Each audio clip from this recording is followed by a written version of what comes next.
everyone, welcome to another live reaction of Spider-Man Into the Spider-Verse. Oh, I thought we were doing the Grindelwald. No, you're right, Spider-Man Into the Spider-Verse. Don't know where we thought of that. No.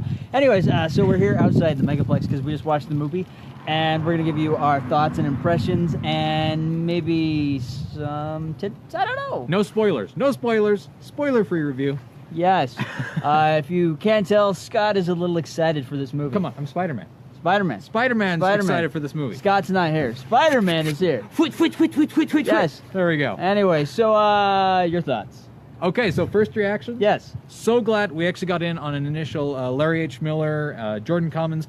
They were doing an initial, what is this? Like an early bird release. Yeah. So we got in to be able to see it. It actually comes out next week to theaters everywhere.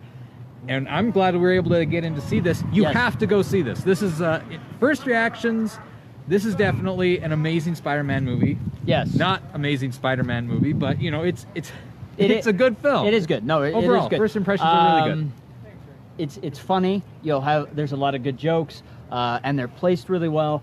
Tons of throwbacks. There's a lot of throwbacks that are left and right. You know, you got some really good villains. Like any traditional Spider-Man movie, you have more than one villain.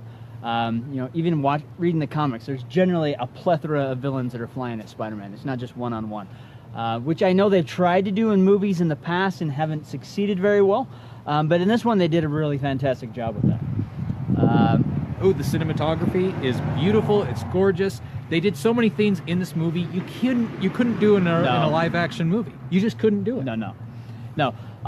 There was one thing cinematically that bugged me, though. Oh, yes. So I think they tried to make it look like a comic book a little too much.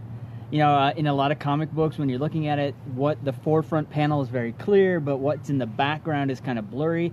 I think they tried to do that with kind of separating the colors a little bit. They separated the blues and the reds, and so everything's always in focus, except the blues and the reds are separated in the background. Yeah. And you see it in the trailers. If it didn't bother you in the trailers, it's probably not going to bother you in the movies. But for me, it was a little distracting. It was a little distracting. There was a couple times it pulled me out, but the story was really good. Really solid storyline. Really good dialogue. So I really, other than that one thing, I really can't say any. I love seeing all the different it. Spider-Mans or Spider people. Yeah, Spider-Gwen is in this. I love seeing Spider-Gwen. I love Spider-Gwen. Yeah. I even love seeing Peter Porker, which was Spider-Ham. hilarious. Yeah. I would have liked to see the Amazing Spider-Man. I would have liked to see the the cartoon different Spider-Man in this, but again, minor nitpicky. I'm glad that they threw it as much as they did. They did. There was also kind of a moment when Scott and I kind of looked at each other and took a moment when Stan Lee showed up. And the dialogue, even in that part, even though Stan has left us, was very pertinent. And, you know, not even knowing that he was not going to be around for this, it's like the perfect goodbye. It really is. I know they filmed so many things that they can add him in for who knows how many more Marvel movies, but just that one and the dialogue just fit perfectly for what's happened with knowing how recently all that happened. It hurts still. Yeah. It still hurts to see it, but it was the perfect send off. It was, and you know, so overall, I'm a huge Spider-Man fan, so I was really hoping. And some of the Spider-Man movies we've gotten haven't been that great. This was good. If you're on the fence about seeing this movie or bundling up and staying warm, get outside, see it this week. It's amazing. It's well worth seeing for the first time in theaters. It is. And there are some little nodbacks to those previous movies, like I said. But some of them, like, I never knew about Penny Parker. Yeah, right? Yeah. I didn't know about her, and I still enjoyed her character in this. So. Yes. So go check it out. It's lots of fun for you and the family. Kids will even enjoy it. If you're a Spider-Man fan, you'll enjoy it. If you're not that great of a Spider-Man fan, but you want to go check out the latest Marvel movie, this is definitely worth it, even though it is put out by Sony. And with that said... Sony, you didn't screw it up. No, Good you job. didn't. Yeah. So with that said, with power comes great responsibility.